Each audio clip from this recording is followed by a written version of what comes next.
Welcome, ladies and gentlemen, to the next generation of internet radio greatness. It's the Mike Sasson Show, broadcasting from the River's Edge at www.riversedgepgh.com, eagerly awaiting the greatest music festival in the history of mankind, which will take place May 12th here in beautiful Millvale, Pennsylvania. It is the Millvale Music Festival. Me and Alex, you can watch pure joy just on stage when we broadcast we're not going to broadcast, we're just going to host from 6 p.m. till whenever the hell the rockin' stops here at Mr. Small's. We're at the big theater because we're big time superstars and you need to come out and see us. It's going to be some great music. Last year was maybe one of the greatest things that I've ever done, and I believe it will be one of the greatest things you've ever done as well. You might be, again, listening to us on the home to local music here at www.riversedgepgh.com, or you're listening to us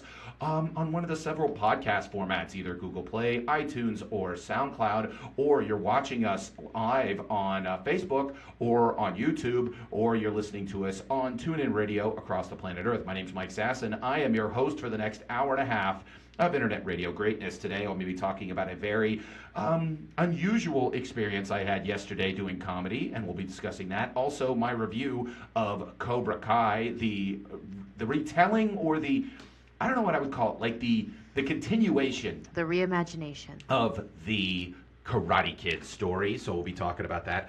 Also, we're going to be talking about how now apparently robots have wonderful asses, men want to have sex with cars, superintendents like to take poops on tracks, and what it's like to be rich. Again, my name is Mike Sasson, and over there is the hostess with the mostest, the producer extraordinaire, who was wearing her aviator glasses earlier, if you were watching, Alex Clemens. How are you doing, Alex? I'm doing great. That's awesome. Thank you very much for being here. And you're welcome. I liked how you were wearing the glasses. It was like 3 years into like our band being together, and you were just like in the mall. I'm too cool for this. Yeah, you're just like, I'm too hungover, and so you just kind of it is really bright now that I took them off. I'll be okay. You'll be okay? Yeah. Don't wear the glasses on Saturday when we're like in the dark, even though you want to, because it'll look cool. I would wear way better glasses than that if I was going to do that. Because last year you wore glasses. I already picked out my outfit. Did you really? Maybe. Yes, you did. Because you knew how many pictures were taken in the outfit, so you want to make sure that Well, I think so. It depends on, so I picked it out because I got a new skirt. And I was like, soup's cute. I'm going to wear that. Okay. But it depends on what it looks like with the t-shirt that we have. Okay. You know? Mm-hmm. Gotta. Well, maybe you go no t-shirt. No. Well, you gotta wear the Millvale Music Festival t-shirt. How will anyone know where they are? Well, they know because they're in Mr. Small's Mr. Small's theater, and they're watching the amazing Alex and the amazing Mike Sasson. That's how they know it. Maybe turn it into like. But then people might not know. They're like, "Who's this girl? What's she doing there?" Would you alter the t-shirt? Maybe make it. Maybe like cut it. Yeah. Cut the sleeves off. Show my guns off. There you go. Yeah, totally. But we'll do both of that. We'll make sure we'll do gunless, and we'll just like flex, and we'll get tattoos and stuff. It'd be awesome. Yeah, that's what I was already planning on. Yeah, you're gonna get a Millvale Music Festival tattoo. No, typically I got my nose pierced the week before last year, so I'm just gonna do that again. Yeah, so it's gonna be an amazing time. It's gonna be in great music. It's gonna be a lot of fun. So make sure you see it. It's gonna be so much fun, and I'm totally gonna be there earlier in the day if y'all want to hang out. And you're gonna watch the music and eat the food. Last year we had great cheese fries, and there were great wraps and burgers and barbecue and all sorts of cool stuff. Great some cheese fries. Great beer. It's gonna be awesome. Yeah. So look forward to that. Couple things. As I mentioned before, yesterday was a very an unusual comedy show. So typically when you get booked for a comedy show, they give you minimal information, but in the minimal information, because you've got some experience, you kind of figure out what your act's going to be before you show up. Like they'll say, okay, you're going to play this casino in Frostburg, Maryland. They need you to do a half hour. And you've done casinos in the past, so you kind of figure out what exactly is going to be doing there. So during this week, I got a message from Aaron Kleiber, who's been on the show, who books a lot of the stand-up comedy at the Arcade Theater downtown. and says, Mike, do you want to close out this weekend's Level Up show? And you're like, hell yeah. I'm like, hell yeah, I love doing stand-up comedy. And so that's all kind of good stuff. So I agree to it. And then I look at the schedule and I go, oh, crap. What? Penguin playoff game, right? Oh, shucks. So what are you going to do? Yeah, well, Watch the them thing lose? is, well, I was going to sit there and be like, well, there's going to be nobody there. So I'm like, oh, man, if I'd hate to show up and no one's there. And, then it's kind of weird because it's like, well, you should still pay me. I still showed up. Right. And then sometimes you're even like, let's say, doing comedy in front of like 5 people or something like that. So I show up to the comedy event. And I walk into the theater at about 8:45. The show's supposed to start at 9. Nobody's there. And I'm like, damn it, there's not going to be anybody here. Everybody's watching the game they put the game on like the screen behind the stage. So I'm sitting there going, oh, well, maybe I'll just watch the game here. That'll be fun. Yeah. And so someone makes the comment to one of the people at the theater, is like, hey, at what point do we call this show? And the person goes, oh, no, we're sold out.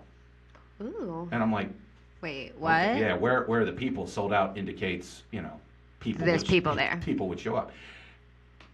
And then I hear something that made me very excited, but also made me sit there and go, okay, how am I going to pull this off? A fraternity purchased like 70 tickets, and they're all going to show up. What? So I'm sitting there going, okay, a fraternity. Gotta change my jokes. Yeah, I gotta alter my jokes a little bit because I have performed, as I mentioned before, for college kids. Yeah. But you're sitting there going, okay, fraternity. And college girls love you now. College girls love me. College guys have always loved me. And, are they going to come in drunk? Or is it going to be like playing essentially like a bachelor party? Are you just going to be drinking your face off? All that kind of good stuff. Then I get a little bit more information. It's a fraternity for Carnegie Mellon. Oh, losers. Yeah, so... And then I get some more information. It's a Jewish engineering fraternity from Carnegie Mellon. How weird. I just bartended a bar mitzvah yesterday. There you go. Or bat mitzvah, whatever the girl version is. I think it's bat mitzvah for the women. Yeah. But, we're steeped in Judaism here this weekend at the Mike Sasson Show. Yeah, I'm learning a lot. There you go. And so I'm sitting there, and it's a showcase. There's about 5 comics before me, and we're all sitting there going, okay, we got to figure out this crowd. So they sit there, and like the first comic goes, hey, clap if you're under the age of 21. And the vast majority of the audience claps. Oh, well, no wonder they're there. They ain't got nothing else to do. Yeah, but I'm sitting there, and I'm like, okay, I could deal with, let's say they're 22, 23 years old, and they're drinking, and they've had some... These are like 18, 19-year-old kids. Sober-ass losers. Sober-ass fraternity people. Now, a lot of them brought dates, so they weren't, they weren't complete losers. Most of them didn't. They're sexy losers. Yeah, sexy loser. Well... The thing that got me was I sit there and all right, I got to come up, and I'm closing the show. One of the comics didn't show up, so initially I was only supposed to do 20. Now I'm supposed to do 30 minutes, so I have to do 30 minutes of comedy for a collection of young people that average age 19 years old from all over the country, because this is Carnegie Mellon. This isn't like if this was like a fraternity at Slippery Rock, I'd be like, okay, the vast majority of these people are Western Pennsylvania. I could be there. These people are from LA, from other Boston, countries. Everything, other countries, all this kind of stuff. So I do my comedy, and goes pretty well. They enjoy me. They're very polite afterwards. They came up and they were very complimentary and all that kind of good stuff. So they're a very nice crowd. So I put down into words, because I've been having a lot of success with the college kids these days, and there's a lot of comedians or people that want to get into comedy and say, hey, Mike, how do you relate to the college kids? So I wrote down... By being so old. Yeah, that's how... Yeah, Mike, I'm also old. How do I talk to them? How do you talk? Well, how do you do comedy? I don't know how you talk to them. This is how you do comedy for them. Number 1, don't talk down or pander to them. Yeah. Don't sit there and be like, oh, you guys are, I got shoes older than you. Don't do that. I see comics do that all the time. Right. They sit there and they'll go up there and they'll just start making fun of, our age difference. And then I saw this, and it looks like it's too much of like, it would be like a bumper sticker that'd be on the back of like a Ford, like a Prius, a Toyota Prius. It says, don't create walls, build bridges. Ew. So. Boo. Boo. That looks like a motivational poster that would be like in a doctor's office. Yes. That's where I got it. Anyways, free clinic was sometimes isn't free. Number 2, tell them that their experiences are valid. Huh. Because a lot of times, like, Knowledge is again, real. well, comedians sit there and they're like, you've never done this, you've never felt this, you've never blah, blah, blah. Yeah, they have. Maybe not as much as a 40-year-old loser would, but they've experienced certain things. Next one is their references are very limited but larger than you think. Like one joke that I was worried that wouldn't work. I was in the middle of my set, I was doing well, and so I'm thinking, you know what? Let's take a chance. Let's do it. I brought up Home Alone. Okay. They'd seen that. Yeah, because that's obviously. like every Christmas. Except I haven't seen it, so. Oh, okay. You would have been like, meh. Well, you'd have been drunk at this, so you'd have been laughing at anything. Right, yeah. Or throwing stuff. I don't know. Do I laugh at your sets? I don't you think really, so. I don't think you think I'm funny. That's the big thing. I think you're only doing this because it's an opportunity, and you're just like, you're getting out there, you get Millvale Music Festival type stuff. That's really just the tasty musicians. I suffered through it for a whole year. Yeah. Just Actually, to get we're to close the 2 years at this point. Well, no, I mean up to the next Millvale Music Festival, I suffer, and I'm like, and then it's back to the grind. I think it's personally because you just keep forgetting. Yeah, Like- that I don't like it. I'm like, you know what? This isn't that bad. And then I come here and I'm like, oh God, Yeah. why do I do this? Yeah, this guy just rambles on. For an hour and a half. But again, their references are very limited, but larger than you think. So I brought up The Breakfast Club. They'd all seen it. Now, granted, their laugh wasn't as big when I sat there and went, I now more understand the vice principal than I do the kids. Yeah. They understood the point being, hey, you're older now, you're more their kids, whatever like that. Now, granted, also, it's Carnegie Mellon kids. They might be a little bit smarter, a little bit more worldly than if it was, Yes. standard, Breakfast Club kids. is very worldly. Yes. Well, I mean, it's on every weekend. I make that joke, too. If you've never seen it, it's basically on TNT right now, that and Shawshank Redemption. Those are the two. Oh, yeah. Those two movies are always on. Shawshank's always on. Yes. That and what's that other movie? Green Mile's on a lot. I see that one on TV a lot. Yeah. Apparently, like, those 3 movies are almost like how, that's how, It's a Wonderful Life? Yeah. It got out because of the fact that it became on Christmas because TV stations were just like, you know what, let's put on anything. And no one had picked up the rights to it. So back in the 70s, they just put it on Christmas because they figured no one was watching TV on Christmas. Yeah. And so everyone's just started watching the movie and be like, oh, this is a great movie. And then that's how it happened. Huh. There you go. I want to make a movie like that. There you go. Number E. No, I say number E. Because I have A, B, C, D, E. It's actually 5. Their buzzwords are different. Yeah. Like, if you bring up any sort of, like some comics, they perform in front of old people, so anytime they say the word gay, it gets like, ha, ha, ha. Yeah. You bring up gay in front of kids, they're, No, they're going to throw stuff at you. And finally, this is my thing with comedy, confidence. Stand up there and just sit there and just, whatever you say, funniest thing that's ever been said. Yeah. Like, I at the beginning of my show, I actually made a joke. I sat there and went, you have a beautiful university that was built on the bones of dead steelworkers. Yeah. They weren't a big fan of that. And so I said, I'll leave the stage if it isn't true. And they all kind of looked at me and they went, yeah, it is true. So, that way it was one of those things where I think I got them back because it was just one of those, it wasn't something at the front of their minds, like they like to really understand that, and in defense of their university, most universities and most great things are built by men trying to buy their way into heaven. Yeah. That's why Carnegie essentially spent the last 40 years of his life trying to buy his way into heaven. Heinz, everyone, they were awful people, and so they're like, you know what, let's build a theater. Let's do nice things. Let's do nice things, because I kind of was a complete piece of shit during my life. You know what I like when comedians do sometimes? I kind of like when people laugh at themselves sometimes, like, what's his face? Chris D'Elia. Mm-hmm. He laughs at himself all the time, and I feel like his jokes are sometimes not funny at all, and then he just and he has the most ridiculous laugh in the whole world. You don't like I him? acknowledge the talent, but when I watch him, it's a nervous laugh. It's not like Chappelle laughs at his own jokes sometimes. Yeah, I don't really like Chappelle. You don't really? Wow. We have a completely different taste in comedy. Everything. Pretty much everything. Yeah, well, that's true. Very true. Who are which is your why favorite? we're here. Yeah, but I mean, like, you like... I actually just got 2 new favorite comedians. Well, who are your 2 new favorite comedians? I just saw their comedy special on Netflix a little while ago called The Lucas Brothers. They're 2 twins. They're twins, and they do like a comedy set together, and it's amazing. I don't think you'd like it. Why I is don't that? think it's. Why would you say I wouldn't like it? I don't know. It just doesn't seem like very you humor. It's very What me is humor. me- If what- I really like it, you probably don't like it. What is Mike humor? I don't know. Terrible? I have terrible humor? No, you have terrible taste in humor. Ah. Do I have good taste in anything? No. That's a shame. Terrible taste in music, clearly, from what we've seen. Now, full disclosure, I predict You have terrible taste in music. I would predict you like this week's.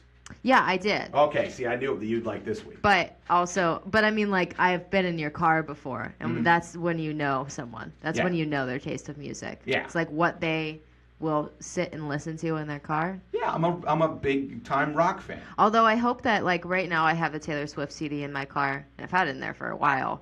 So if I don't think I'd want someone to, like, their first judgment of my music taste to be Taylor Swift, but Yeah, I have the new whatever. I have the new It's a Metallica good CD album. in my car. Yeah, That's what exactly. I have. Yeah, which That's why we don't get along. Okay, great. That's it was a very because the thing is that I was kind of concerned because again, you're doing a half-hour comedy set for a collection of 19-year-old intellectual future engineers. You're thinking, hey, do I have the material to do it? Turns out you do. I do. I'm so proud of you, Mike. Thank you much. I appreciate You're really that. expanding your horizons. I'm trying.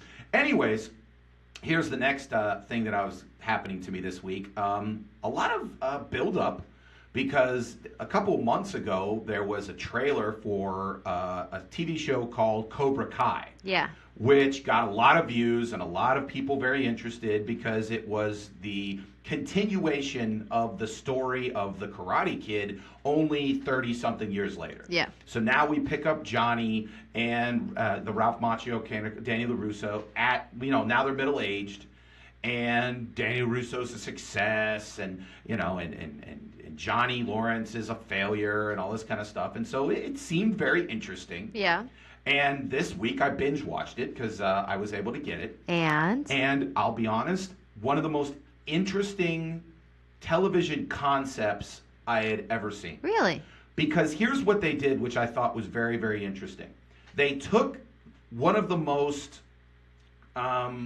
despised bad guys over the past 30 years in cinema and made most of the series about him. Yeah. And about his life, and kind of made him a very sympathetic character. Oh, that's nice. And actually made Danny LaRusso and his family kind of seem like pieces of shit. Yeah. And also, it's funny because there is a video out there, and it was made a couple years ago, of somebody re-examining Karate Kid and saying, you know what, if you actually watch this video again, or watch the movie again, Danny LaRusso was the bully. Yeah. And, Johnny was, you could understand him. Danny was the one that was a little bit weird. It was just that we got to meet Mr. Miyagi and see his journey, whereas Johnny was just like, oh, he's the blonde rich kid and we hate him, dun dun dun. Yeah. So I think that was a very interesting choice because they just could have continued. They could have made it that Johnny had turned into this, kind of successful, jerk and, lived this great life and was teaching all his kids to be, and they were going to fight Danny's kids and all that kind of. But that's not what happened. It was that he was a flawed character. He was living in a rundown shack and kind of they did flashbacks to even before when the Karate Kid to when he was a kid and. He had a rich dad or a rich stepdad that really, really liked him. And, he was kind of socially awkward. And the Cobra Kai kind of took him in and made him and gave him confidence and all this kind of stuff.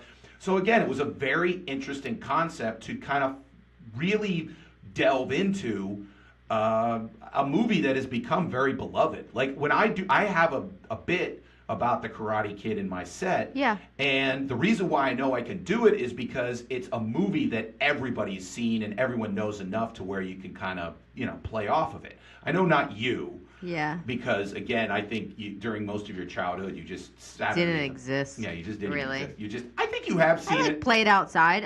I've never seen it all the way through. Like, I've seen bits and pieces of it. But you know the concept. Sure, yeah.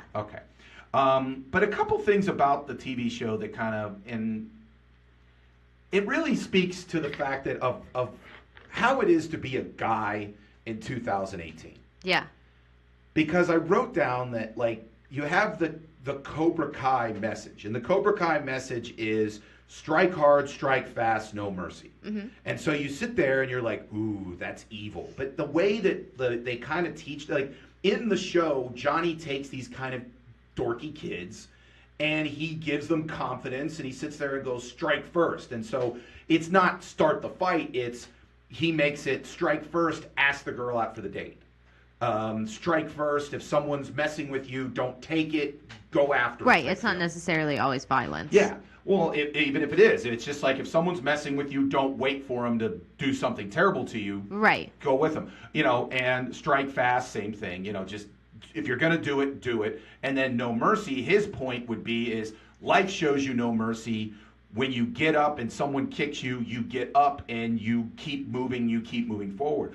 And so it kind of brings me to like the fact that a lot of people are down on athletics at this point, especially like violent ones like football and hockey and all that kind of stuff. And I can understand why they are, but like I just wrote this down and it goes, you don't want your kid to be an aggressive asshole, but you also don't want the kid to be a pussy either. Right. And that, I believe, is the biggest kind of conundrum of 2018 masculinity. Is because nobody, I mean, okay, from a female perspective, you don't want to date a pussy. You don't want to date someone that's just like passive. No, but you don't want someone that's overly violent and a bro and starts nice balance. Exactly. So how do you raise someone to defend themselves, to understand and how to take care of themselves in a really messed up world, but don't be an over aggressive asshole? Right. And I think, like, for instance, in football, you do learn that. And in karate, you learn that. In hockey, you actually have to control your emotions. And I think that's one of the things why we're taking that away from kids. And I think that's one of the reasons why we have kind of kids acting out is because they've never learned to control their emotions. Yeah. But I don't know, like, you hope to someday have children. How would you raise a son to make sure they aren't over-aggressive assholes, but they're not pussies either? I'd raise them to be Buddhist monks. Buddhist monks. So, I mean, if you're going to really inundate, but if you're going to send them to public school, eventually you don't know that. I would just homeschool them. You're just gonna shield them from the world. Shield them from the world. The world is never going to exist in their minds. Right, yeah. No, just kidding. They'd see all of the world. We'd just travel together, and they'd be Buddhist monks, and I'd homeschool them in our van. It'd be super cute.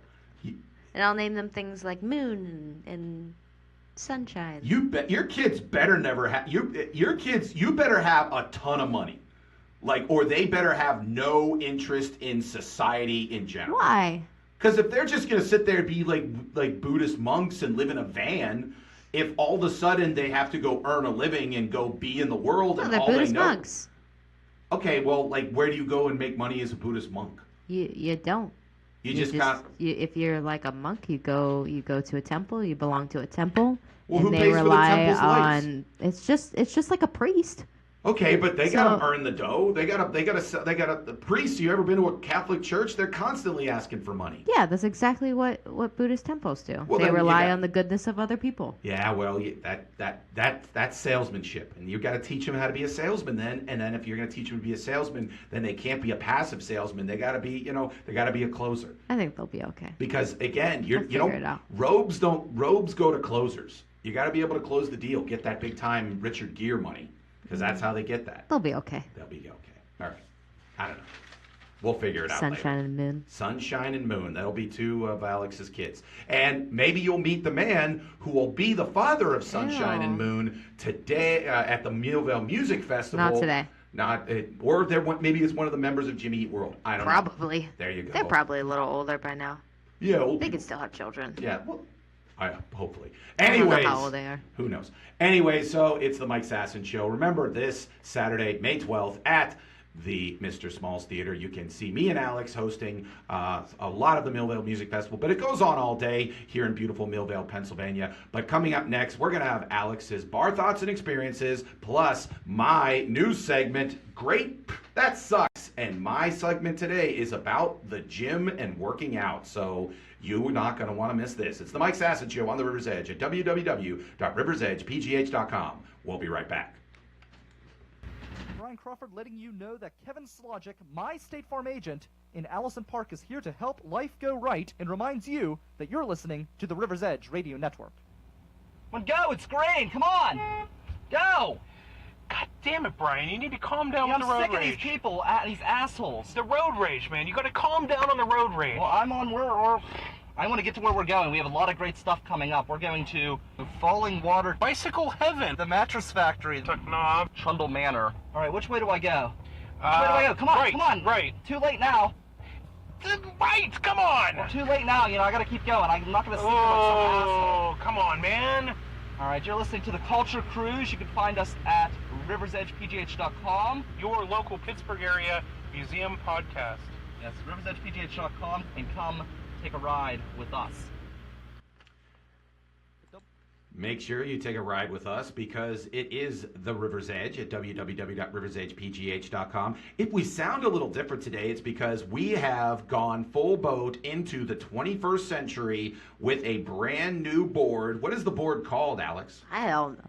It's giant. It's the board we inherited from the It's a Behringer beard. Behringer beard? Board. Board. I don't Behringer know. board. I don't know. It's a gigantic. thing. It's one of those things that you can record like the next, Dark Side of the Moon on. It's a huge Sure. What?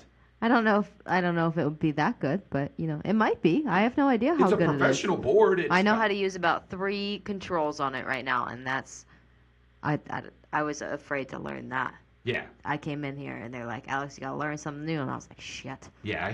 Learning something new Shit. sucks. I'm not very good at learning new things. Uh-oh. Well, But I hopefully- learned this. Go Oh, me. I yeah. mean, I think I did. I mean, I think that it's working. Yeah. I have no idea. Who knows? We'll see. Anyways, thank you very much to Alex, super producer. Now, one thing that Alex loves to do besides learning new things about technology is drink her face off and write down her thoughts. It's Bar Thoughts and Experiences with Alex. Alex, play your theme song. Here we go. My style's dope any way that you slice it. It's a fresh cut, hope that you like it. About to open up a can of some cancer. When it come to pizza, I've got high standards. There you go, podding it down. We got to have the songs or no one knows when the beginning of the segment is. Alex. No one has any idea. No idea. Anyways, Bar Thoughts and Experiences with Alex. Alex, what this week do you want to talk about? Guess what I'm talking about this week, Mike? What are you talking about? It has something to do with With what?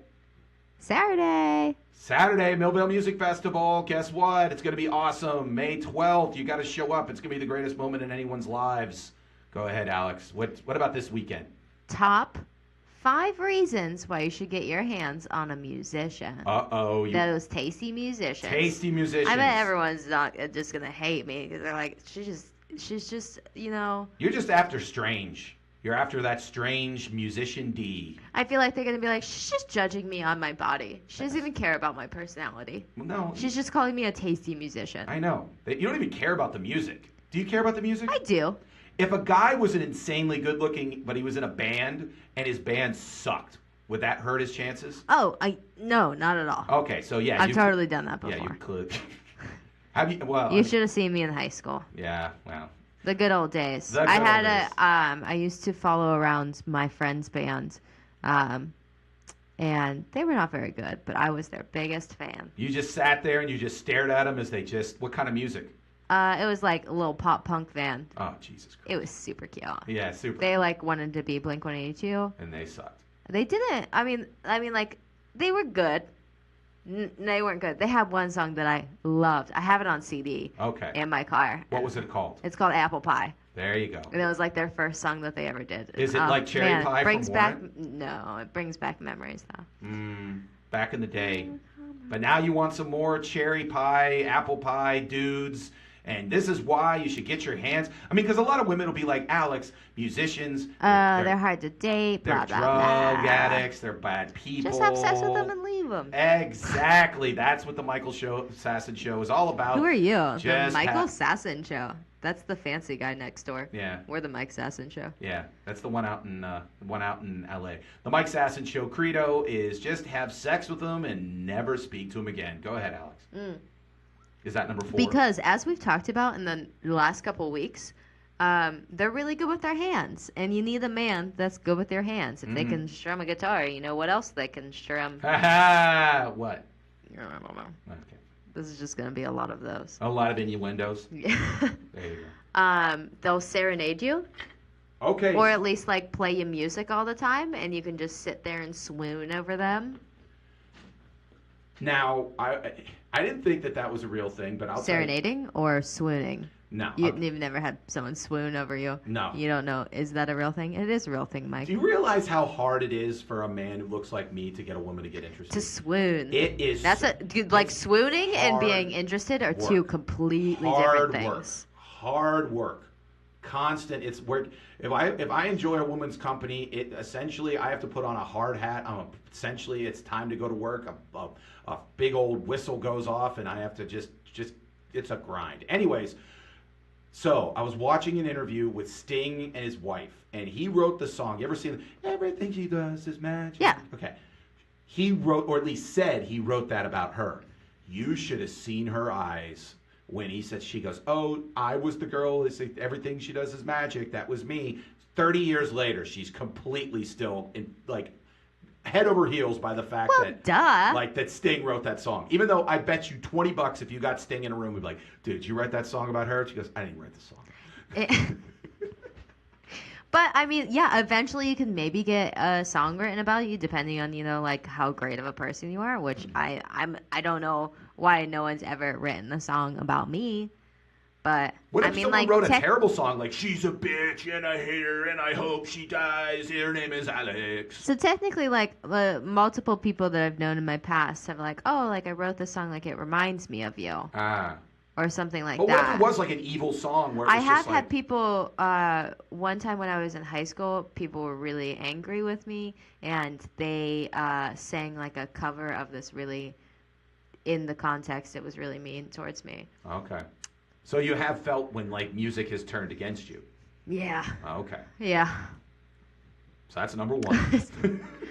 No, that was number 2. They'll serenade you and you can swoon. Swoon. So number 1 is they can serenade you. Number 1 is their hands. Oh, okay. That's always number 1. I thought you were They're just good with their hands. Okay. So they have good hands, and they can do the song. Number 3. Swoon. Number 3, you get to feel really important when you go to their shows, you know? Then you're actually, when you go to people, like when you go to concerts sometimes, like I was at this concert a couple weeks ago, and I felt like I was looking at each of the band members, and I was like, oh my God, they're like playing for me right now. Like they're totally looking at me, and they're playing for me. They're not. They probably can't see me at all. Like they probably can't see shit with all the lights that are around them. Yeah. But if, you're dating a musician, and you're in the audience, like they might actually be singing to you, and you can feel really important. If not, you can just be like, hey, I'm having sex with that dude, to the person next to you, and they're like, what?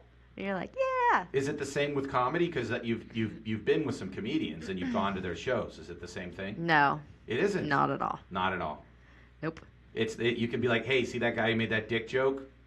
Yeah, it's not as not as impressive. Mm-hmm. Yeah. But what if the guy's like super famous and he's like Jerry Seinfeld, like Kevin Hart level, like arena level? I guess so. Maybe. I don't know. Then you're probably in the back sitting there going, he's just rich. I don't even care what he does. I think it's still better with a musician. I would agree. It's like you feel a little bit more like, rock and roll. Like, I'm super cool. But if you were like, let's say, like I saw a comedy special with like Richard Pryor, and he brought his wife, and you could tell the wife was really super into the fact that she was like going to like a Richard Pryor show. And Richard Pryor again was like the rock star of doing coke and shooting cars and stuff like that. Like he was a rock star. Shooting cars. Yeah. You never heard that story? That sounds fun. Yeah, he made a comedy show. He made a comedy bit about it, but go ahead.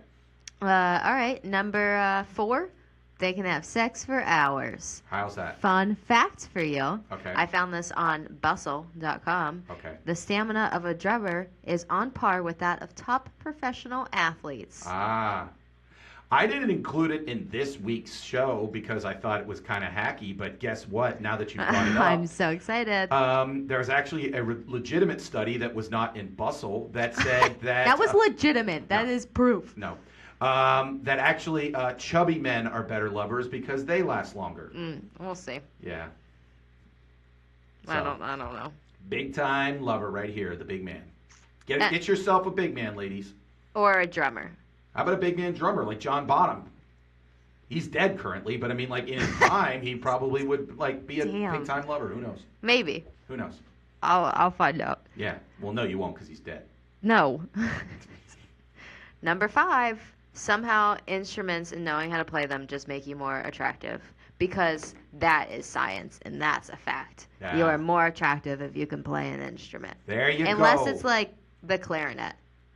Probably not going to be more attractive. All right, rank them in terms of sexiest instrument to know how to play. Number 1. Probably guitar. Okay, number 2. Drums. Number 3. Banjo. Number 4. That's the guitar. Wait.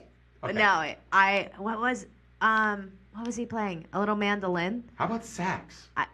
No. You don't think sax? It's a really depend. You have to be a specific person for that to make you attractive. Like really specific person. Yeah. Yeah. But you talk about like certain sex acts having a great mouth might help. Yeah, I guess. I used to play saxophone when I was in 4th grade. Okay. I was terrible. Oh, of course. Too many buttons. There you go. But you're saying guitar, number 1, Yeah. number 2, drums. Definitely drums. Okay. Does bass come in? How about a bass? Would you date a bass player? Yeah. Okay. Yeah. There you go. Lead singer or the guitarist? Well, yeah. Well, I mean, they're not that you asked instrument-wise. But I mean, lead singer or the lead guitarist? Who you got? Who am I picking between? Yep. Probably lead guitarist. I don't really trust lead singers that can't play an instrument. There you go. I don't know. It just seems like a thing. Unless they're really hot, then it doesn't matter either way. That's the rule of life. If they're really hot, then nothing matters. Nothing matters. It's all about being attractive. Anyways, thank you very much, Alex, for sharing that. And guess what? You can meet lots of tasty musicians. Yes, you can. May 12th at the Millvale Music Festival. We will be here at Mr. Small's Theater, where Alex will be hitting on tons and tons of musicians. Yeah, come hang out with me and I'll hook you up. I'll be like matchmaker. Matchmaker, there you go. But I get first dibs. Yeah, she gets the dibs. Anyways, thank you very much, Alex. You're welcome. Now, next is my segment called Great That Sucks. Play my theme song. Okay, hold on. I wasn't ready for this. Okay, it's not like... Not like we were preparing for this at all. What is it called? There it is. There you go. Play the song.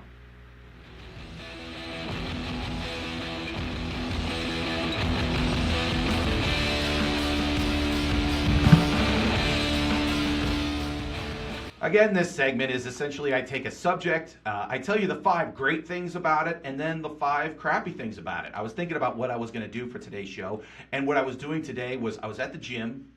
I work out a decent amount, and so I was sitting there going, you know what? I do this almost as much as I do anything outside of work and comedy, and there's some amazing things about it, but there's also a lot of things that suck about it. So here are the top 5 things that are awesome about working out and going to the gym, and the 5 things that suck ass. Tell us. Number 1 thing that's great, you get to feel accomplished. Yeah. Like you sit there and you're like, hey, I'm going to do 45 minutes on the treadmill. You do it, you walk off, you're sweating, but you're like, yeah, I did it. I was accomplished. Because there is going to be a moment sometimes you're like, I'm tired. I could just do a half hour, whatever. No, you set the goal, 45 minutes, treadmill, you do it, you feel accomplished. Number 1 thing that sucks about working out, though, you feel like shit because you're sore. Yep, yeah. What? I ran a mile today. What, for the marathon thing? I didn't plan on running a mile. It wasn't because of the marathon. Well, kind of it was. I had to run to work. Okay. because I was really late. Uh-huh. So I ran a mile. I sprinted. I sprinted a mile. Yeah, I made it in 10 minutes. There you go. Congratulations. I know. I'm really, really proud. I had a huge backpack on Uh-huh. and not good shoes for it, and I was really proud of myself. There you go. But you felt like crap for most of the day. Yeah, I mean, my legs are extremely sore right now. Yeah, got to get And I that. only ran a mile. Other people ran 26.2 miles Yeah. today. Well, here's the thing. You got to start. Women in the gym, they work on two things. Butt. One, butt and abs. Yeah. The squat rack.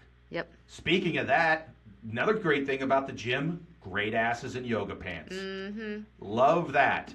Negative, getting caught looking at great asses in yoga Oh, pants. damn. Yeah, you got to make sure What you you're doing, Mike? But what's so tough about it is like you're on the elliptical. You're in a stationary place and a woman like decides to do lunges right in front of you. And now you have to Ugh. like pretend to watch How the dare TV. she do that? You can't just go like, "Damn, look at that ass." You have to like kind of I mean, you could, but I mean, yeah, and then like the manager comes up to you and throws you out again. yeah. Like you just can't do that. Number 3, great thing, being able to like meditate, and it's a stress reliever. It's great for that. If you're having like a rough day or a rough time of it, you go out, Yeah. you work out, you lift weights, you do all that, you feel better about yourself. Punch a punching bag. There you go.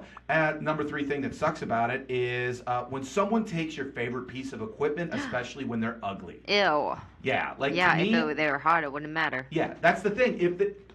If you're like I'm a chubby dude, but you could tell that if I lost like 50 pounds, I'd be a really good looking dude.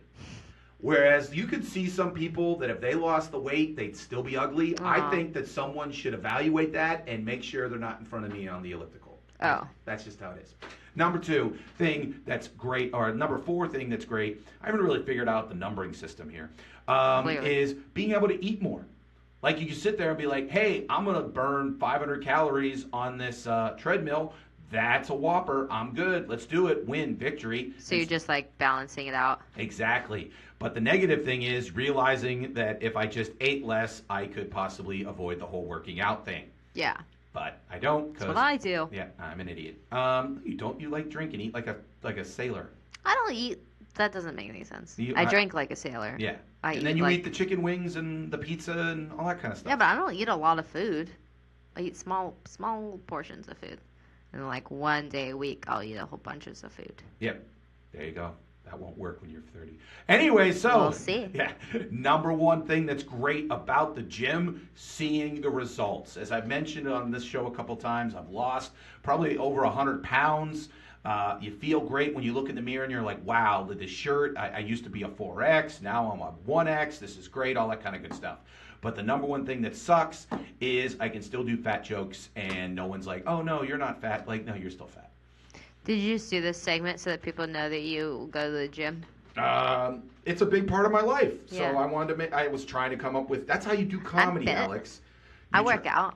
I'm clearly not fit. These people can see I'm not work at all out. close to being Some fit. people might just listen to this and they have no idea what you look like. Don't they see me on the Facebook Live pictures? No, I mean if they're just listening to it and they have no idea anything else about us, they just stumble across us on iTunes one day and they're like, huh, Okay, the then Mike Sasson Show. describe them to someone who's never seen me. What? Describe me to someone who's A never. large man, Okay, see, very loud. Larry, very loud, Loud. loud, Extremely loud. extremely loud. Oh, speaking of that, It towers over everyone. this past Just week, me.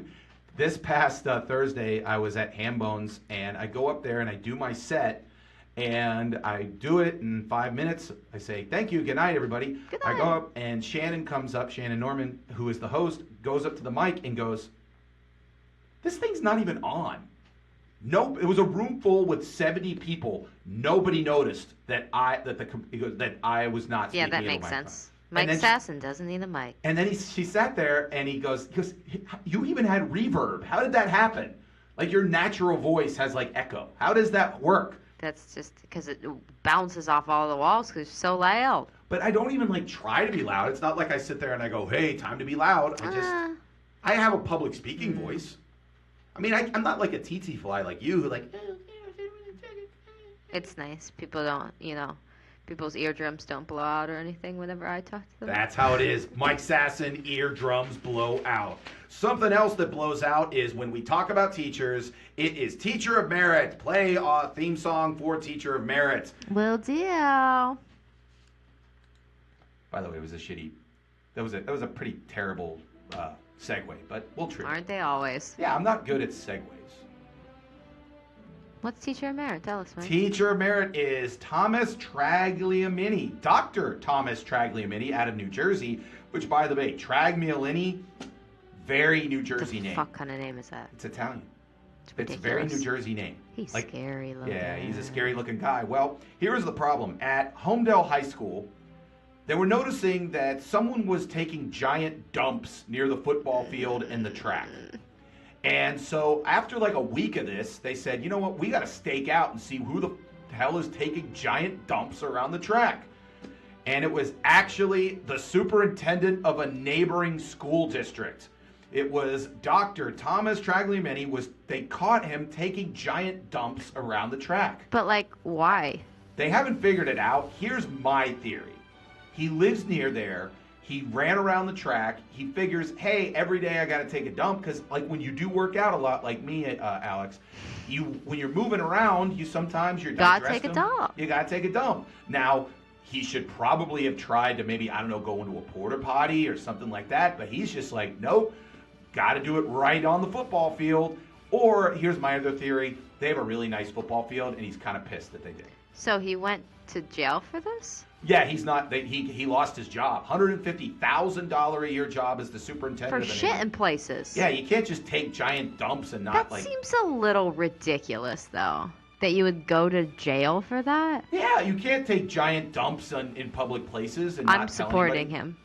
Have you ever taken a giant dump around places like habitually? No. You're lying. I'm still supporting him, though. Yeah.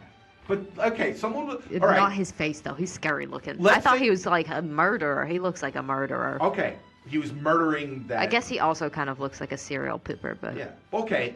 How would you react if outside of your workplace every day someone took a giant steaming poop? I just want you to know that this happens to us all the time. We And have what- a lot of poops outside. Yeah, and you sit there and you get upset. You say, "Hey, we got to do." Do you like power wash them and stuff like No, that? there's a guy for it. There's a guy that works for like the Pittsburgh Downtown Partnership. That's his job. It's just picking He's up. the poop guy. It just picks up homeless people. Now, is it dog or human? Oh, it's human. So a guy who works for the Downtown Partnership. I don't just- know if that's all he does. I'm sure he has to do something else, but that he's the poop guy. Do you call like 1-800-POOP? I don't know what the number, but he's like super confident about it. He'll come into the store and he's like, "I'm here for the poop." Really? And then all of our customers are like, "What the hell?" What? Teacher of Merit this week. Make sure you thank the guy. We should have that guy on. I bet you that. Next time you see him, let's get him on. Let's call him. Who? The poop guy. Oh, I thought you meant this guy because I also want to talk to this guy. I don't want to talk to this guy. I don't like this guy at all. But I'd like to talk to Poop Guy downtown. I want to talk to this guy. Why? I want to know if his eyes are that scary in person. Probably. He's a scary person who takes giant dumps on school property. You shouldn't do that. Especially when you're the superintendent of a neighboring school district. I think he's just trying to have a little fun, Mike, you know? He's bored of his superintendent job, and he's like, I just got to do something to spice up my life. So taking giant dumps on Yeah, football he's like, fields. this seems crazy, right? This is crazy. Yes, it's crazy, and he just lost his $150,000. Okay, you're married to a man who's making $150,000 a year, and now he doesn't because he takes giant dumps in public places. Yeah, but if he explained it to me in a certain way, you know? Yeah, It's or like, he's I couldn't live with my life anymore. And I you- needed to do something that would get my adrenaline rushing. And what would you say to that answer? I would say, okay, well then, you know, if it's like that, we'll find out something else for you to do. That revolves Just around. hope they don't have background checks. Yeah. Or they don't Google, or they don't watch the Mike Sasson Show. Yeah. Again, thank you very much to Dr. Travis Tramini, who, again, is a teacher of merit for taking giant dumps. Thank you very much. And I do want to interview the poop guy for the Downtown Partnership. Again, thank you. Now, moving on. Alex is from a different generation. No. Some would say worse generation than... Someone said much better. No one has ever said that. Yeah. Anyways, no, literally no one has ever said that. I just said it. Yeah, well, you're the first. Congratulations for being wrong. Anyways, so what I do is I try to teach her about a much better culture, the 1990s and 80s, in which she watches music videos from an earlier era. It's called Fresh Eyes. Here's the song.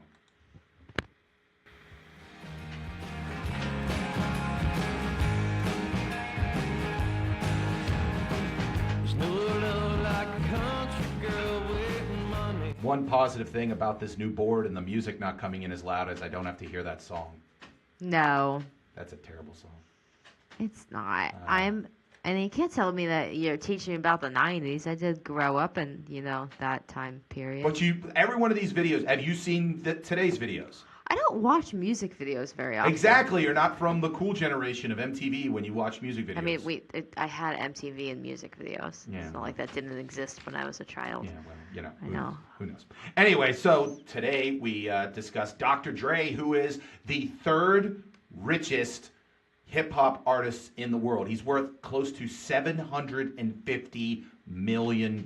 Damn. Yeah, so it's him, then it's Diddy, and then Jay-Z is worth close to $900 million.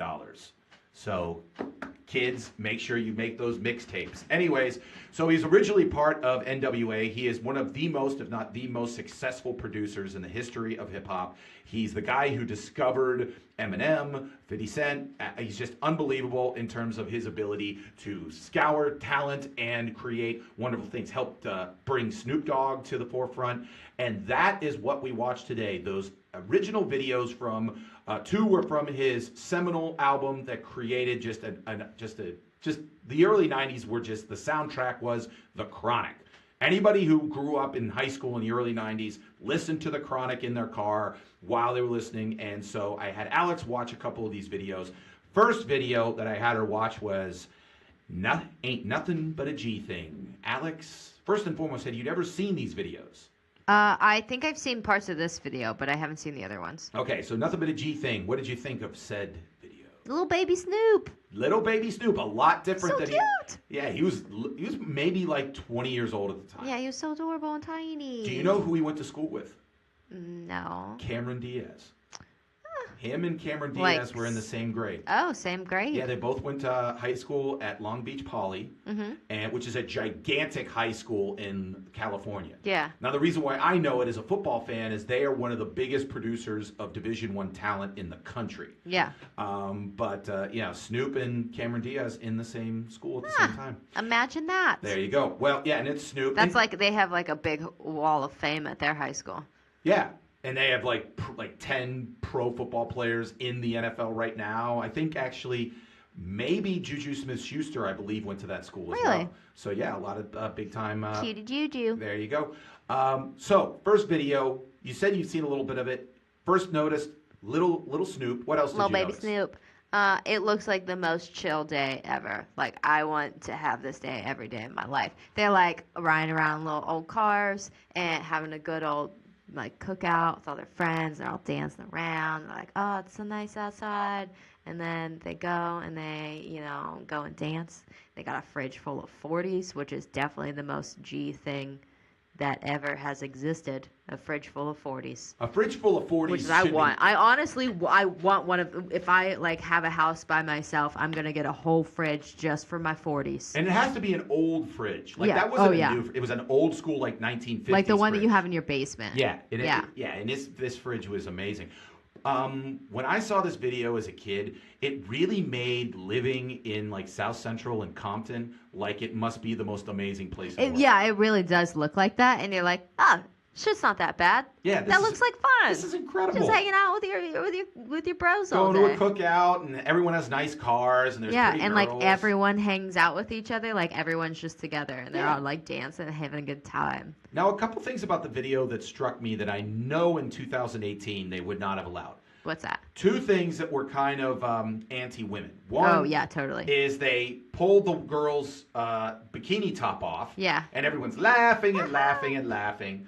And then the second one is, for some reason, this girl walks into the. Yeah, I didn't get that part of the music video. I Okay, didn't let me understand why they hated her. Yeah. So she walks in and she's insanely attractive. Yeah. But she has kind of like a snooty attitude. Yeah. Like she's like, oh, maybe I'm too good for this. And they pour 40s. That's why. They pour 40s all over her. Now, okay, from a female perspective, A, would you agree that in 2018 that part of the video would not fly? Yeah, probably not. But have you ever... But if she got a snooty attitude, that's what you get.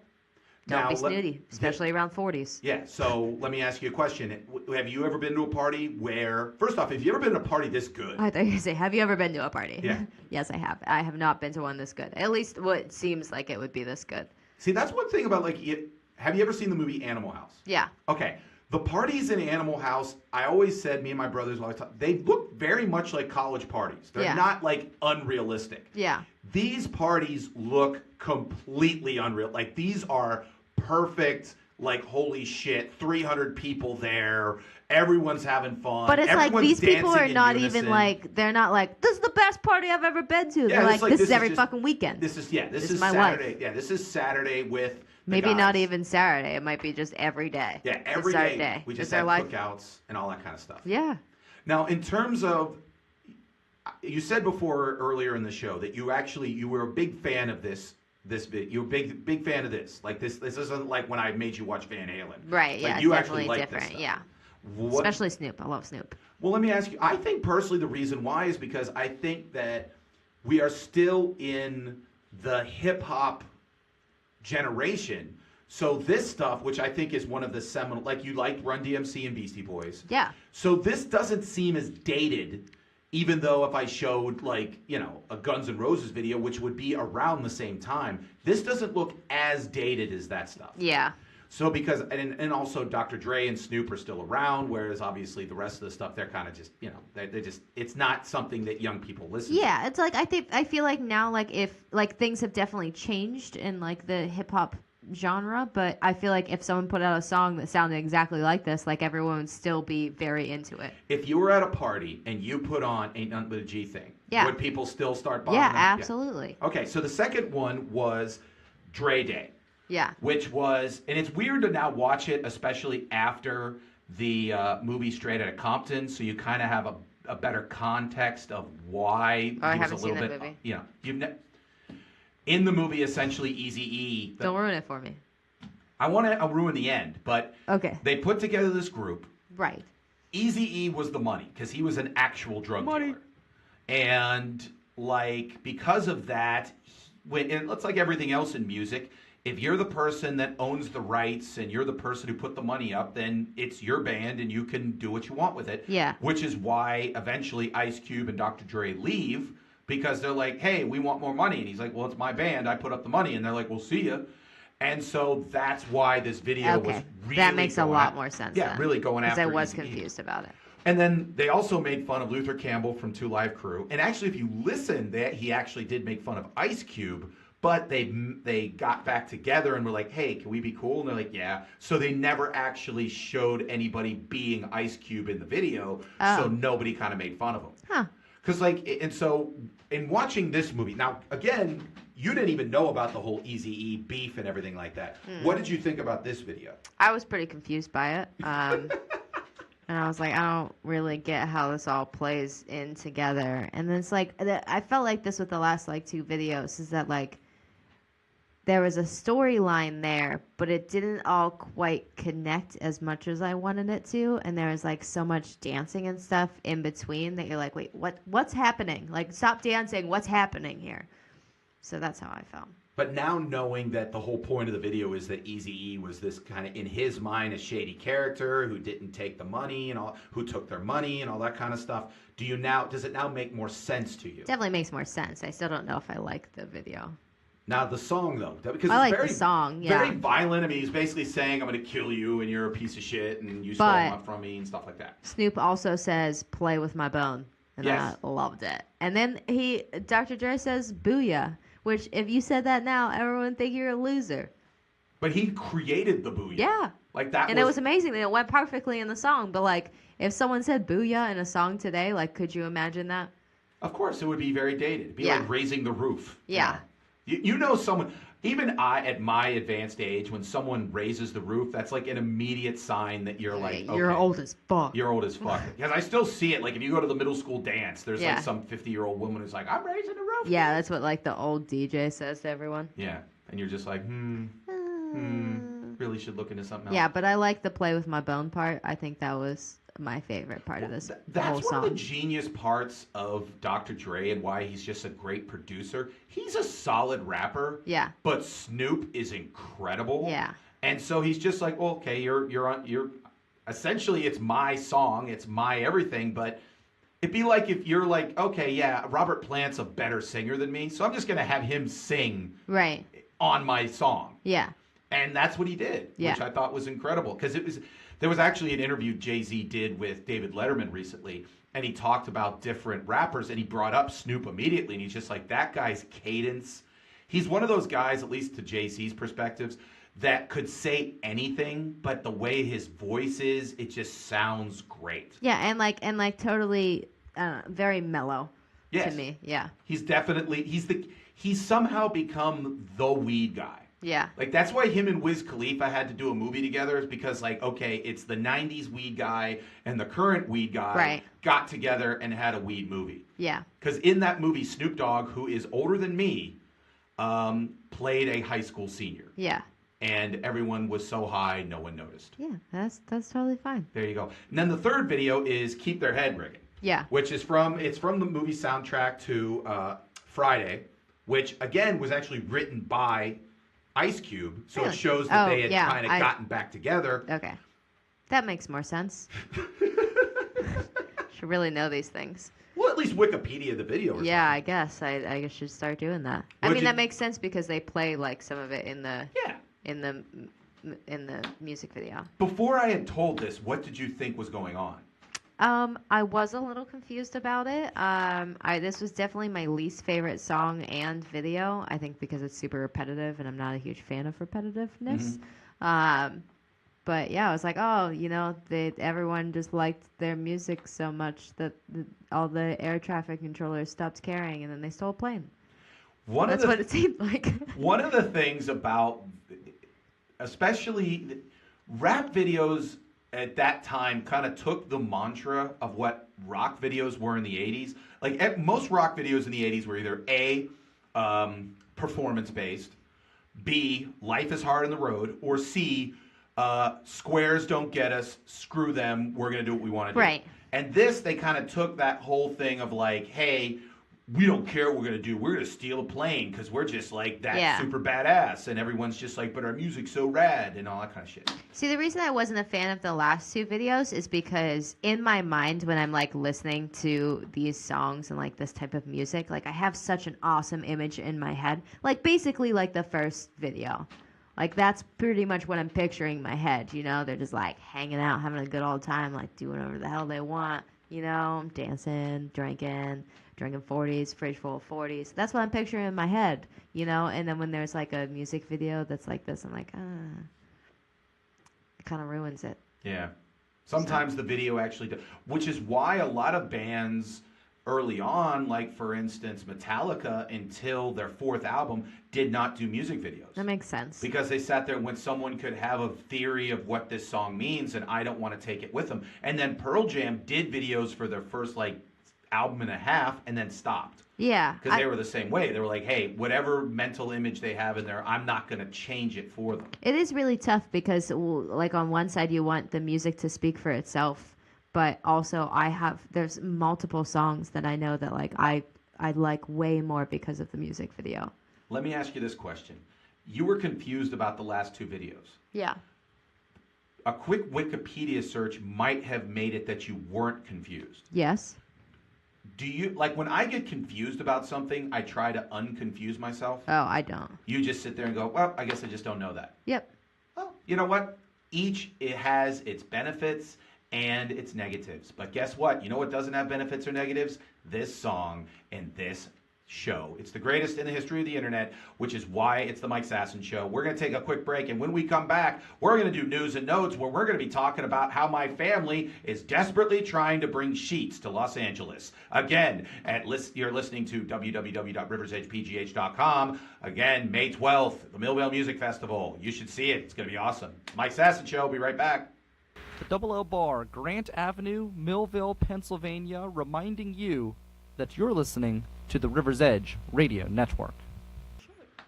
Anyways, it's the Mike Sasson Show. You are listening to us. Now, again, I apologize for the audio, especially of the songs and the commercials. We have a new board. We're trying to figure out everything. We will be figuring it out. But one thing we have figured out is this next weekend, May 12th, it's going to be the greatest musical event in the history of music. It's the Millvale Music Festival. Come out. It's going to be awesome. Me and Alex are going to be hosting the show at 6 p.m. till we stop a-rockin' at the Millvale Music Theater. It's going to be amazing. And right now, we're going to be doing our favorite segment, news and notes from the world of sports, gossip, and weirdness. Play the theme song, Alex. It all starts now. First story is a very personal story. I have 3 relatives. I have 2 brothers, John and Matt, and my sister Mary, who has been on the show.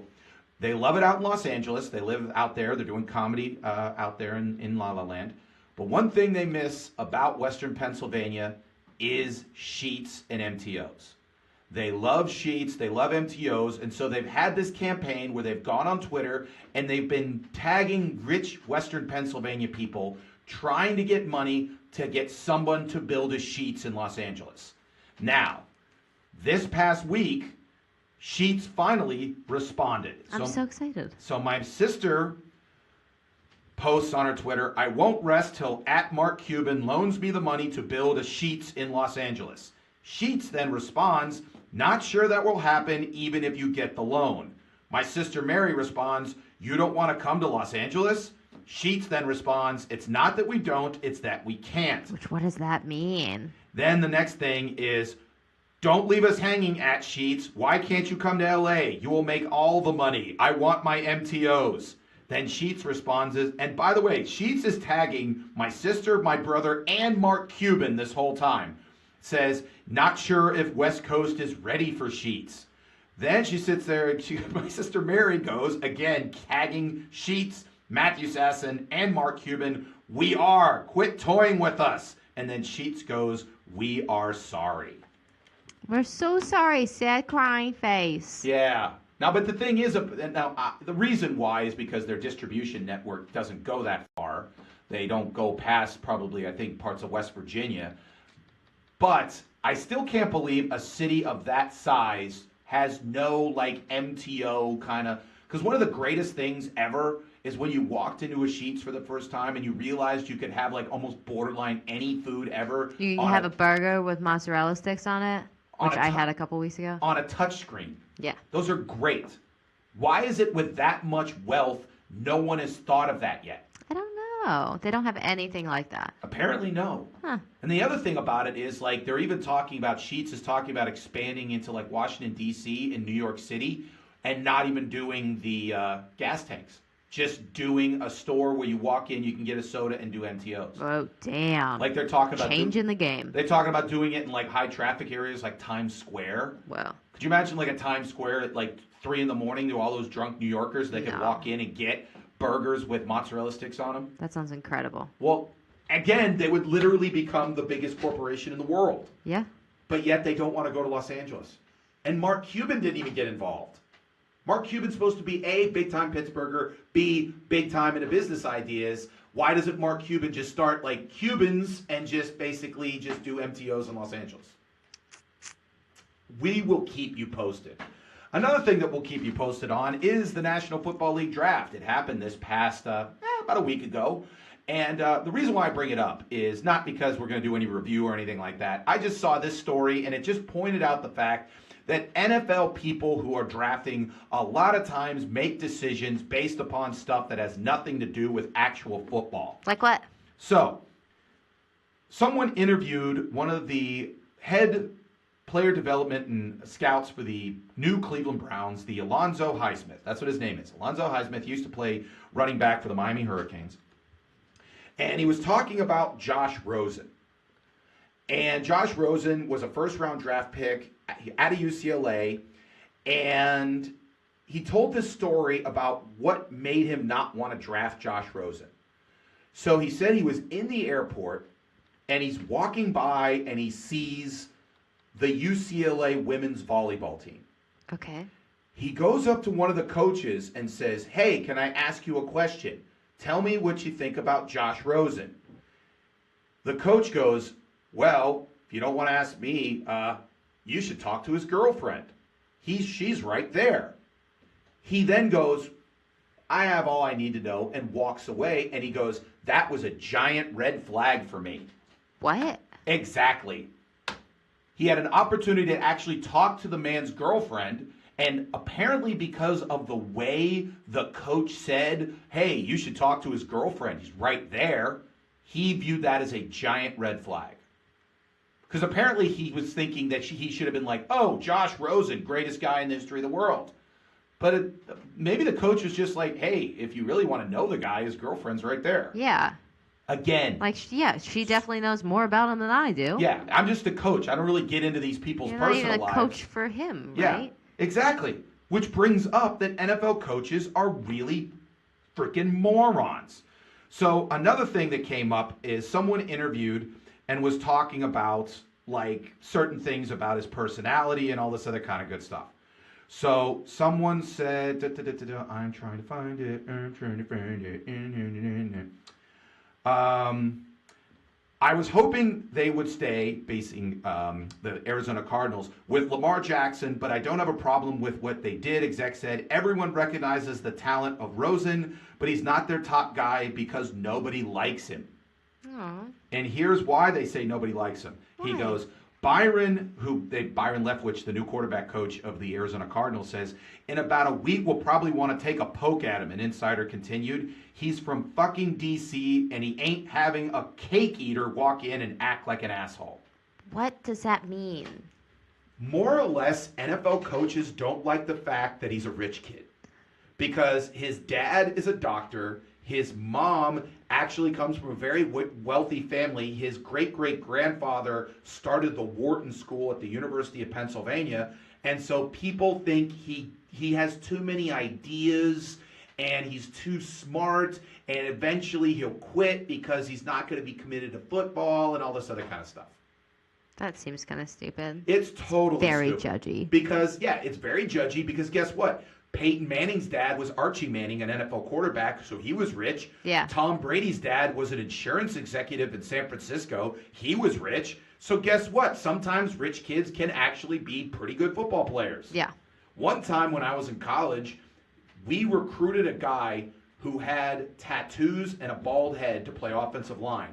And the reason why they said is because we didn't have tattoos and a bald head, and he felt that we needed to have it. Yep.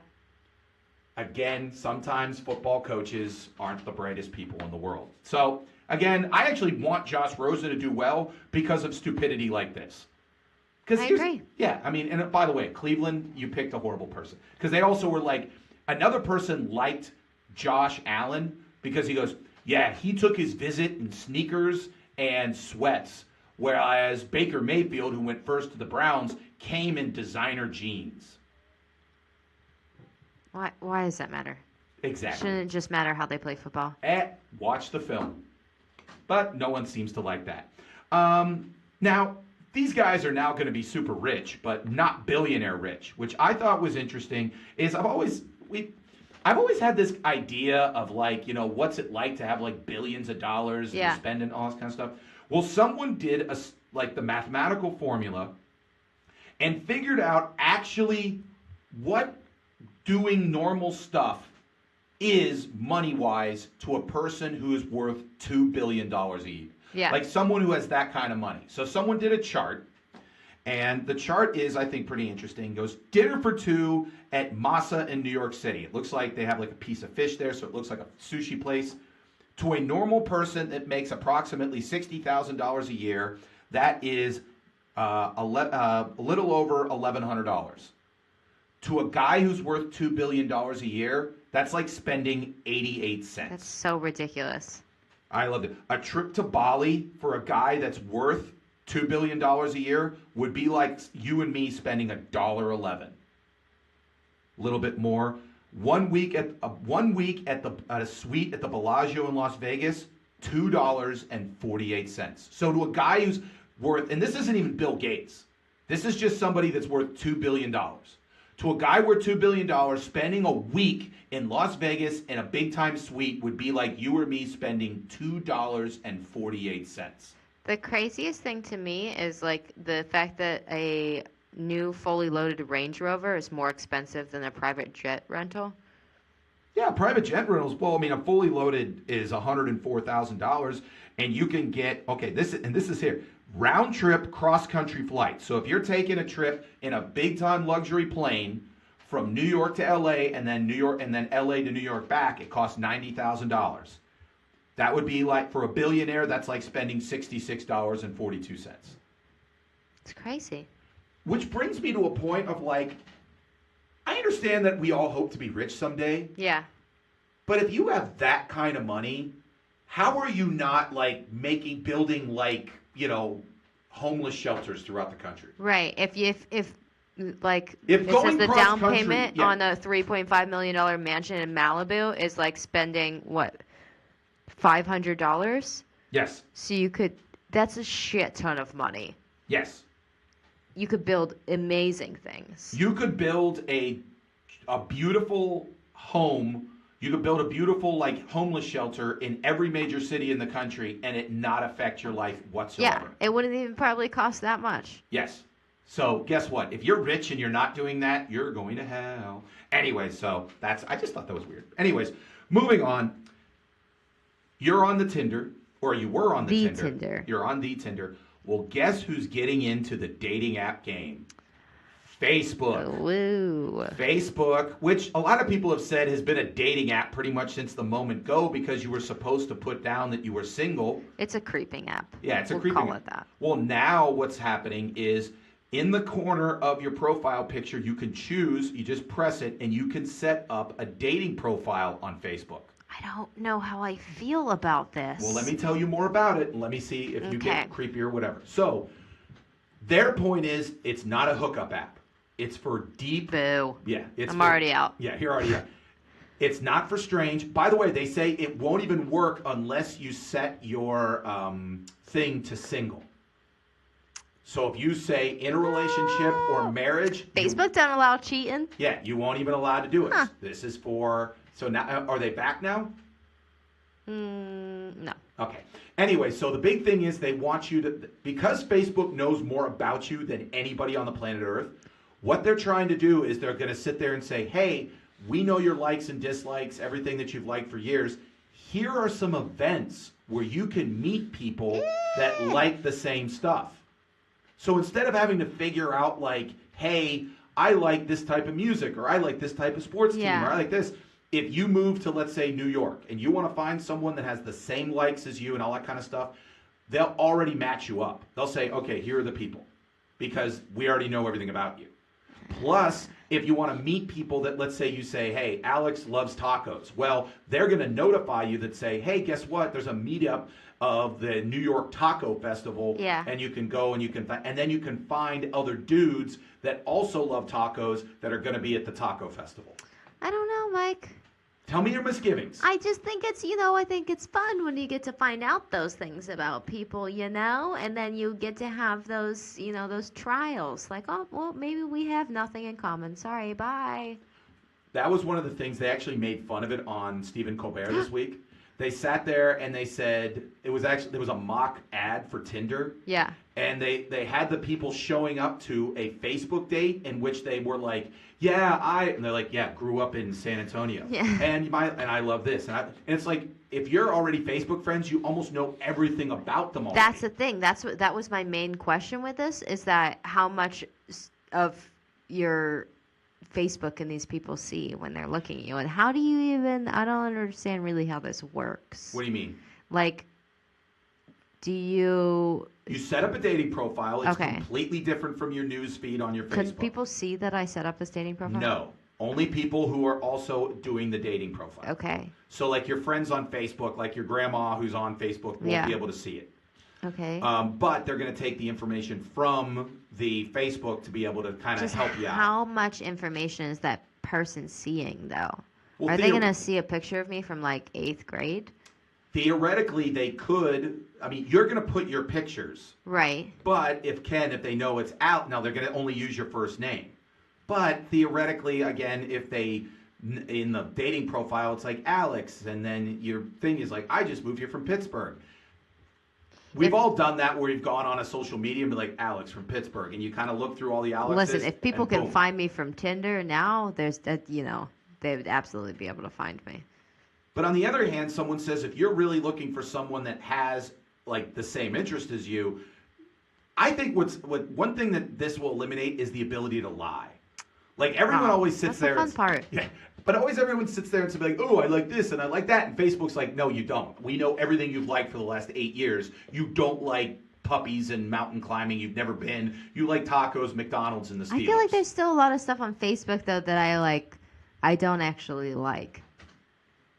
I liked at one point, but I was like, I don't really like that. I just liked it because. How much of your social media is you presenting a life and an image to people that actually isn't what it is? All of it.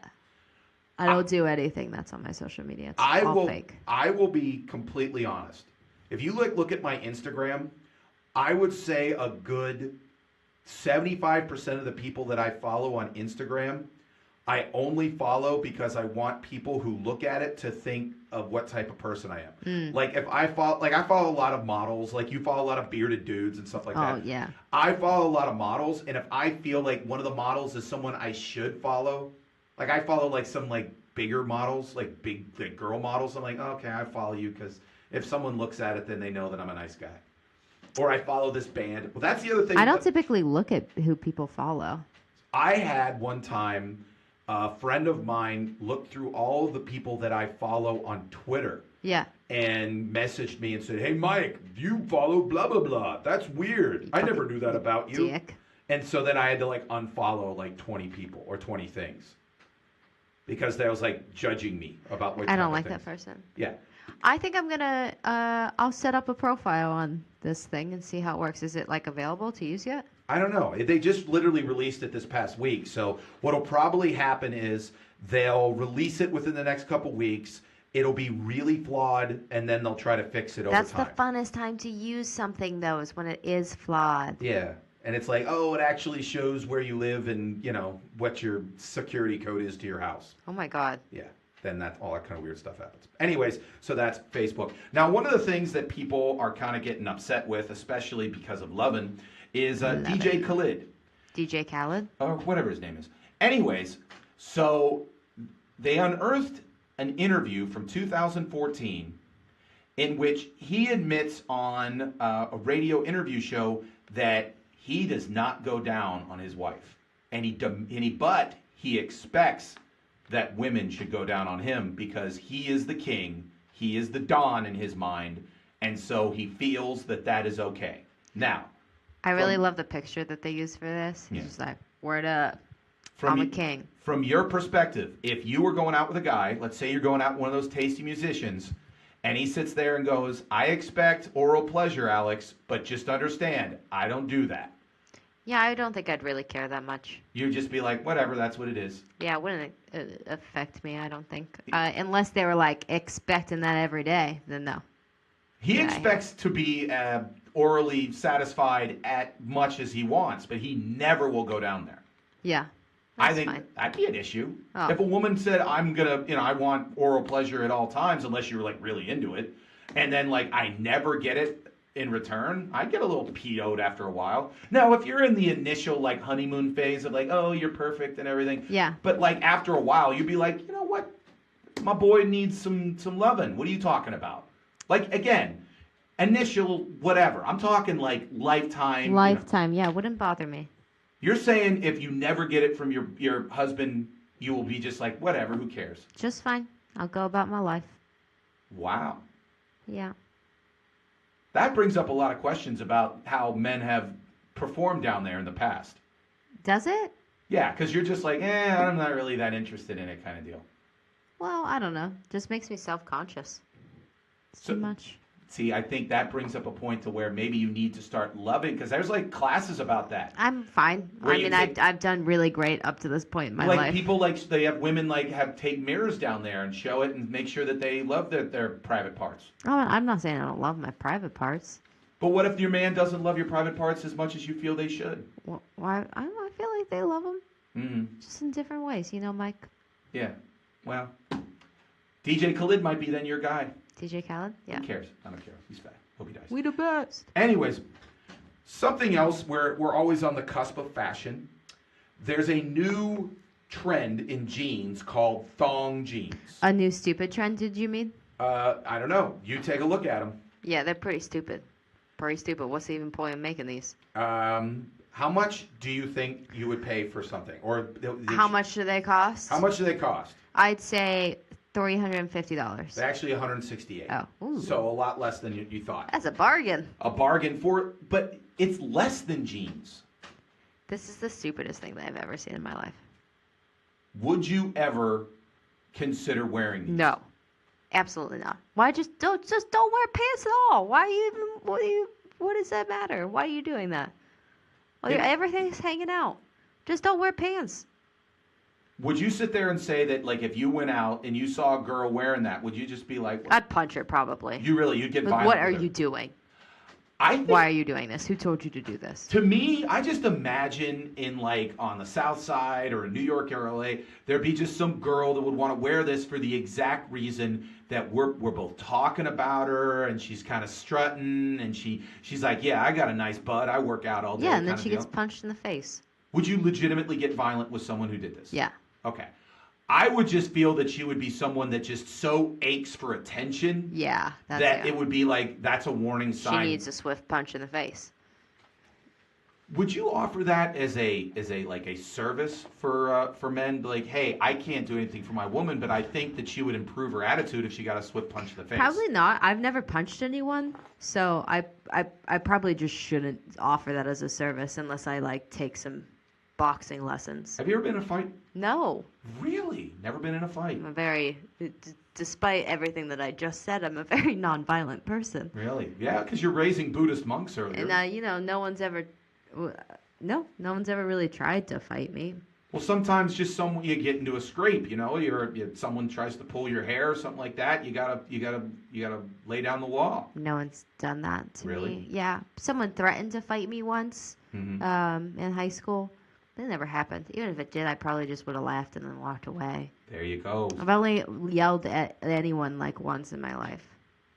You only yelled at someone once in your life? Like really yelled. Like got real heated. Ah, Real heated. okay. Well, good for you. You're a very, very, very tranquil person and nonviolent, and you've gone this far, and I hope that you never have to do fisticuffs. Yeah, I hope that no one ever wears these pants in front of me. There you go. Or Because else I'm getting then it. your anger would be like, Getting all it. right, now we're kicking some ass. Yeah. Okay. Something that I thought was maybe one of the weirdest things that I'd seen in a while, and I troll the internet for weird stuff, so that's saying something. The new Lost in Space on Netflix. Mm-hmm. Apparently, I didn't like the old Lost in Space, and I didn't like the Lost in Space movie, so I didn't really care that this was out. But one of the things that's happening on Twitter is people are commenting that the robot in Lost in Space has an amazing butt. Well, I can't really argue there. So let me ask. So you're saying this robot in this show is packing heat down there? Definitely got a good booty. Like a nice solid, obviously solid because it's a robot, booty. It's obviously a dude. It's like a thing. So. It's an amazing size butt. It's like not too big, not too small, just like perfectly proportioned man butt. Man robot butt. Man robot butt. Now, Who's in this suit? I don't know. They're not Ah, releasing the Come information. on. But have you ever watched a TV show and just been taken back by the beauty of somebody in the video or in the movie when you know for a fact that should not be the point? Like looked at a robot and went, "Damn, that's got a nice robot butt." Yeah, I feel like I do that in cartoons a lot. You like become attracted to a cartoon. You're like, wait, what's happening right now? I've done that in there was this show. What was it? Kim Basinger did a voice and she like was drawn and she was like spectacular and like you do get a little excited. You're like, wait, I'm looking at a cartoon. This is terrible. That's what I'm saying. Yeah, I've watched tons of cartoons where I like feel attracted to the person. I'm like, this person's not real. This is a cartoon. This is a drawing. Yep. Now, Would you say that there's a chance that the people who cast this were like, you know what, we need to make the robot sexier and give it a nice butt? Yes. It's a nice, the whole body. It's got a nice body. I think they were definitely going for it. What's happening in this photo that you sent me, though? Could you tell me? It was the one from Twitter. I can't tell what he's doing. He's just being a robot. Looks like he's about to twerk. He's about to get down. Well, that's probably what happened during the TV show to make it to where they would be like, Nice going butt. after it. Got a booty. If I was like the person in this robot costume, though, I would come out and be like, "That's my butt." That's one thing you can't do, because sometimes, like, you find out, like, 20 years later, like, you watch, like, a TV show or a movie, and, like, a naked butt walks by, and you're like, wow, that woman's got an amazing butt, or that guy's got a decent ass. And you find out 10 years later it was, like, a stun ass. Yeah, so you just secretly, like, if you were at a bar, you'd be like, "Hey, have you watched this? That's my butt." But And then you how make do them sign a know that, contract. though? I could tell people, like, yeah, I'm a tall guy. I'm the lost in robot butt guy. Tell them. See if they believe you. No one would because... No, I'm sorry. Yeah, no one would, but I mean, like, who knows? I think you should do it. I think we should. Let's try it. I'm going to tell people that my butt was something. What would you tell your people butt was something? I don't know. I don't see too many butts in movies. It just Would you be, okay, let's say you're out in Los Angeles. Someone sits there and says, hey, let's go with a Hollywood actress, whatever, Jane Doe. I can't even think of anybody right now. Okay. They say, this is what you need to do. She feels a little self-conscious about nudity. We're going to put a blonde wig on you. All you have to do is just walk across camera. Yep. Go into the pool. Yep. No one's going to know it's you, though. Yes. And you can't tell anybody it's you. Right. Would you have an issue? No. Like I'd that, do it. You'd be totally into it. Yeah. Now, the only problem is that you then have to, like, audition. Like, you got to walk in naked and people got to take pictures and all that kind of good stuff. There's an episode of Friends where Joey does this. I forget whose butt it is. It's someone famous. I don't remember. But, yeah, he's, like, the dude's butt in the shower. Would you be, now, of the body parts, butt I don't think is a big deal. Yeah, I don't want my butt. Would you don't like your butt? No, I'm saying I wouldn't want my butt as that. Unless Okay. they're looking for a specific type of butt and it was specifically mine. Well, let me ask you a question. Would you mind being like a boob double? No, because they probably wouldn't, like you said, they wouldn't know who I was. But you'd be just like, okay, would you make that into a living? Because there are women that, like, that's what they do. Like, there was this one girl that was, like, a model that did, like, Pretty Woman and all these other ones, and she, like, was in, like, 20 movies as, like, a body double. Yeah, I would absolutely do that. You'd be, like, the boob double great. to the stars. Yeah, but you have to have, I would feel like you would have to have the right boobs. You have to have a specific boob. Yeah, well, you'd have to match, you'd have to look like boobs or butts that would be, like, a Hollywood actress would have. I'm doing it.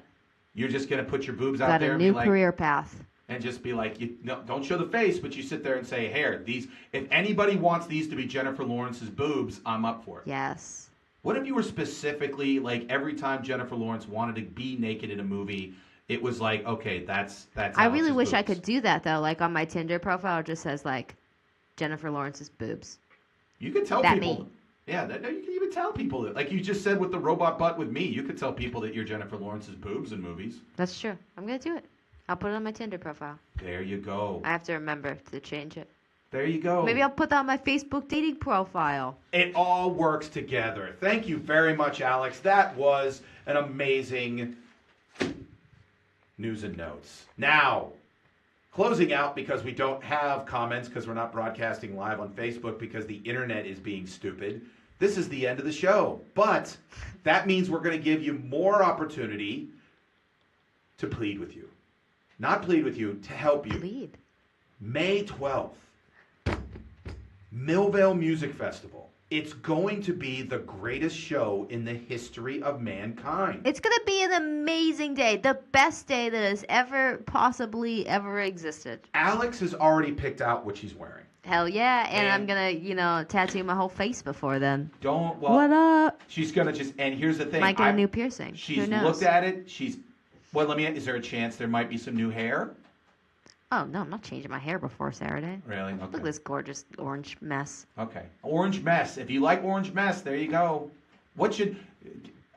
Jeans, black t-shirt, Well, you're gonna shoes. have your Millvale Music Festival T-shirt. Yeah, I hope. Yeah, where you're like, I don't know, wear something cool. Maybe What? get some cool sunglasses so we can wear sunglasses together inside and be like, who are those guys? I can't wear sunglasses Oh, because of the fact that every sunglasses don't fit my giant head. oh, It's like with hat. You ever see me wear a hat?